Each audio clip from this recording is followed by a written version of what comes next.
In the Merida market, a young woman cried in chains while men bit on her as if she were an animal. But in the crowd, a pair of dark eyes watched her with a different intensity. He hadn't come to buy her. He had come to fulfill a prophecy. Welcome to old life stories. Quotes from times when respect and love were scarce. What are your thoughts on these times? Don't forget to leave a comment. If you enjoy the story, like and subscribe for more. It's story time. In the Merida market, a young woman cried in chains while men bit on her as if she were an animal. But in the crowd, a pair of dark eyes watched her with a different intensity.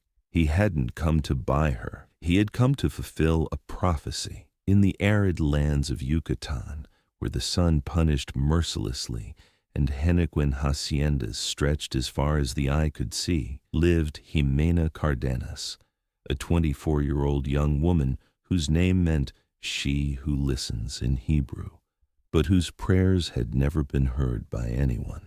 Her brown hair fell in waves to her waist, and her hazel eyes held a sadness so deep it seemed to have taken root in her soul. The San Cristobal hacienda rose under the merciless sky like a monument to human cruelty. It was the year 1889, and Jimena had spent the last 6 years of her life married to Rodrigo Villanueva, a prosperous landowner whose only obsession was to have heirs who would perpetuate his surname and fortune. But Jimena's womb remained empty, and with each passing month without news of pregnancy, her husband's treatment became colder, crueler. Nothing again, the doctor had declared that September morning, after examining her for the umpteenth time. Dr. Mendoza had looked at her with a mixture of pity and contempt that she knew all too well. 6 years, senora. If you haven't conceived in 6 years, it's very likely you never will. Rodrigo had been waiting in the corridor, smoking a cigar while pacing back and forth like a caged bull. When the doctor came out confirming what everyone feared, the man threw his cigar to the ground and crushed it with the heel of his boot, as if crushing the last hopes of his marriage. "A woman who cannot bear children is worthless," he had shouted, his voice echoing through all the corridors of the hacienda.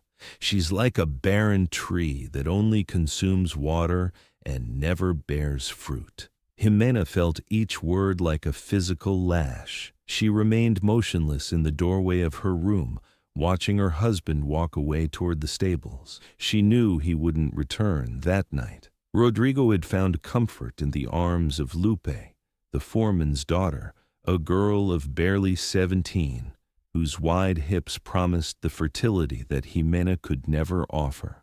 The following days were slow torture. Rodrigo's family, who had never fully accepted her, now treated her as if she were invisible. Her mother-in-law, Doña Mercedes, a bitter woman of 60, had begun to speak openly about annulling the marriage. "My son needs heirs," she would say while drinking chocolate in the main hall, not caring that Jimena was serving breakfast. "He cannot waste his life with a defective woman.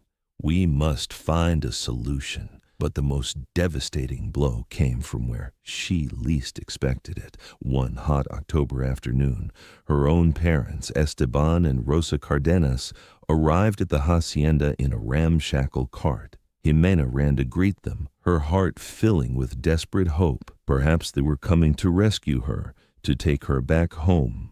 "Daughter," her father said without looking her in the eyes, his voice trembling slightly, "we need to talk." They sat under the shade of a ceiba tree, away from curious ears. Esteban was a man who had fought all his life against poverty, and the deep wrinkles on his face told the story of each lost harvest, each suffered drought. "Jimena," her mother began with a broken voice, "you know we love you, but the situation at the ranch is unsustainable. We owe 3 years' rent to the patron. If we don't pay soon, they'll throw us into the street." Jimena felt a strange cold running through her body. "What are you trying to tell me?"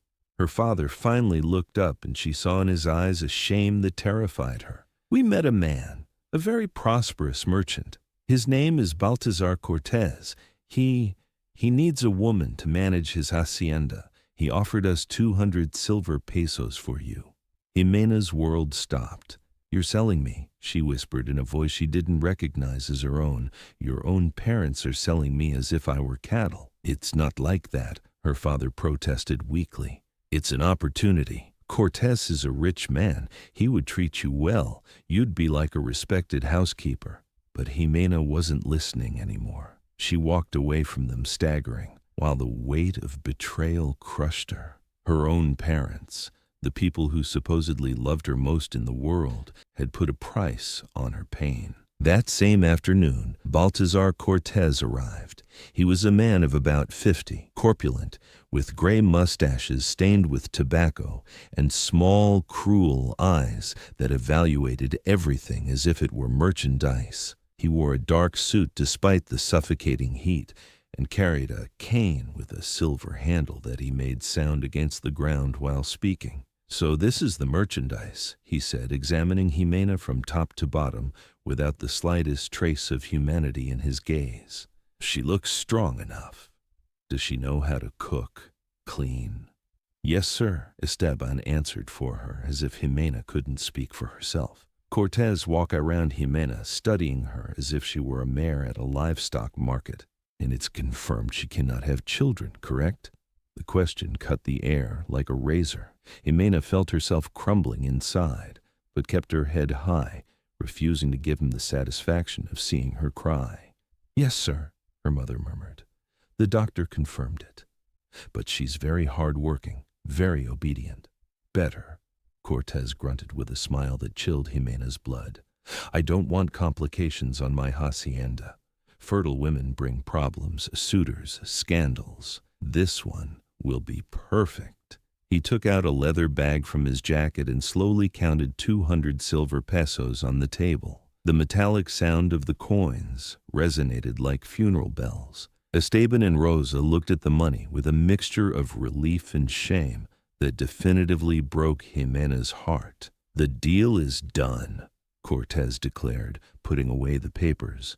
"The girl comes with me tomorrow at dawn. Have her pack only the essentials." That night, while Jimena packed her few belongings, she cried until she had no more tears left.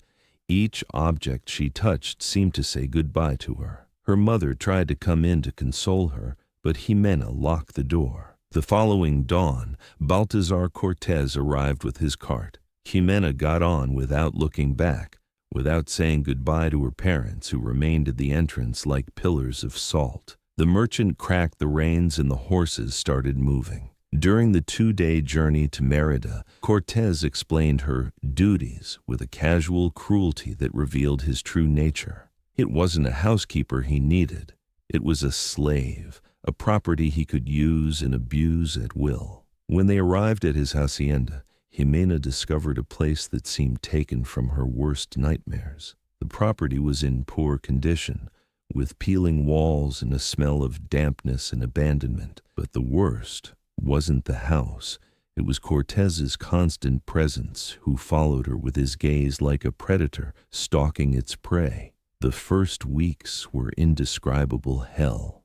Cortez made her work from before dawn until well into the night. He yelled at her for any insignificant mistake, beat her when the food wasn't exactly as he wanted, and the nights were even worse.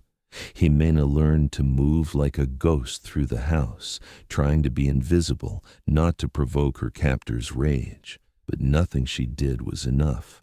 Cortez seemed to enjoy watching her suffer. 2 months after her arrival, Jimena was scrubbing the kitchen floor when she heard Cortez talking with a visitor in the dining room. The words she heard froze her to the bone. "This one is already too worn out," Cortez was saying with indifference. "I need to get another younger one. I'll take her to the Merida market next week. Maybe I'll recover some of the money I paid for her." In that moment, something changed in Jimena. She had tolerated the beatings, the humiliations, the exhausting work, but the idea of being sold again, of going from one hell to another, potentially worse, awakened in her a determination she didn't know she possessed. That night, While Cortez slept drunk after a visit to the local cantina, Jimena searched the house looking for something, anything she could use as a weapon or means of escape. It was then that she found something that would change everything. In Cortez's desk, hidden under several unimportant documents, there was an ancient map drawn on deerskin. The symbols were clearly Mayan, and although Jimena couldn't read them completely, she recognized some from the stories her grandmother had told her when she was a child. The map showed the location of something, probably a temple or a lost city. Her grandmother had been a wise woman who knew the legends of the ancient Maya. She had taught her that the Maya never really disappeared, but retreated into the depths of the jungle, preserving their knowledge and treasures far from the Spanish conquistadors. Jimena carefully rolled up the map and hid it among her clothes. She didn't know what she would do with it, but instinctively felt it was important that somehow this piece of deerskin represented her only chance at freedom. A week later, as he had threatened, Baltazar Cortez took Jimena to the slave market in Mérida. It wasn't officially a slave market, of course. Slavery had been abolished decades earlier, but in practice, the poor, the desperate, and the discarded of society were sold and bought under the euphemism of servitude contracts.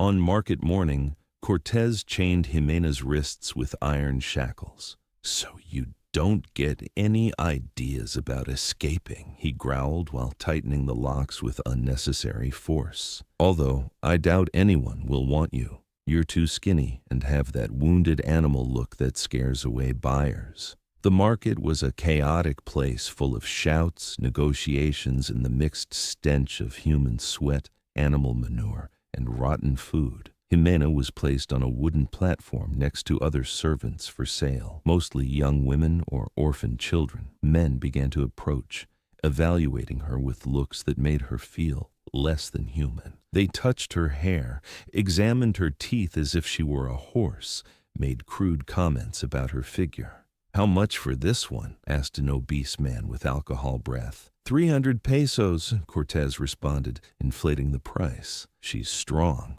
knows how to cook, very obedient." The bidding began, but was pathetically low.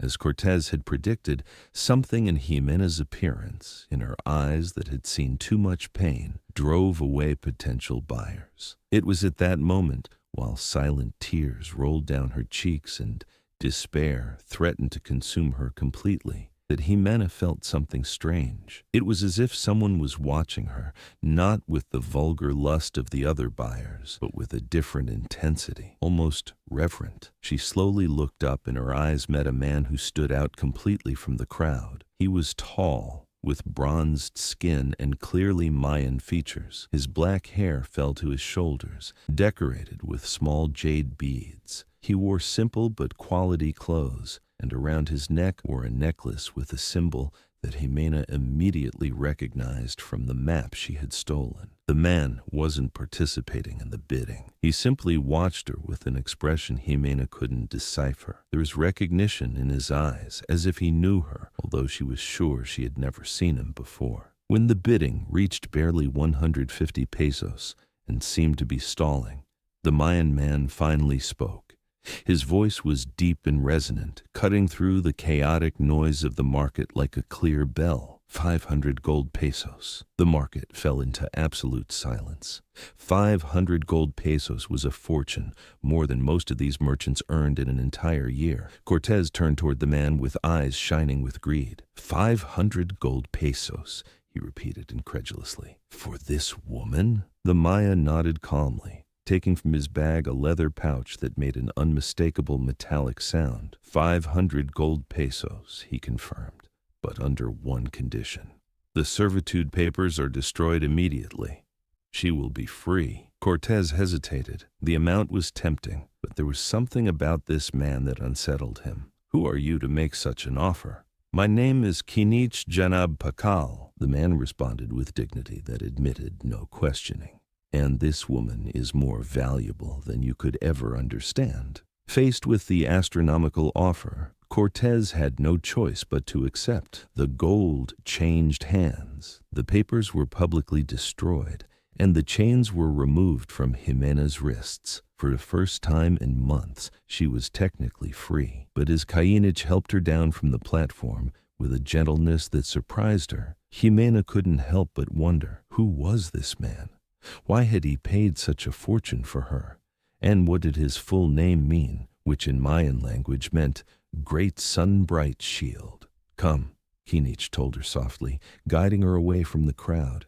We have much to talk about, and I have something to show you, something that has waited generations to be revealed. As they walked through the streets of Merida toward the unknown, Jimena instinctively touched the place where she had hidden the stolen map. Somehow she knew that her encounter with this mysterious Mayan warrior was no coincidence. It was destiny, and her true story was just beginning.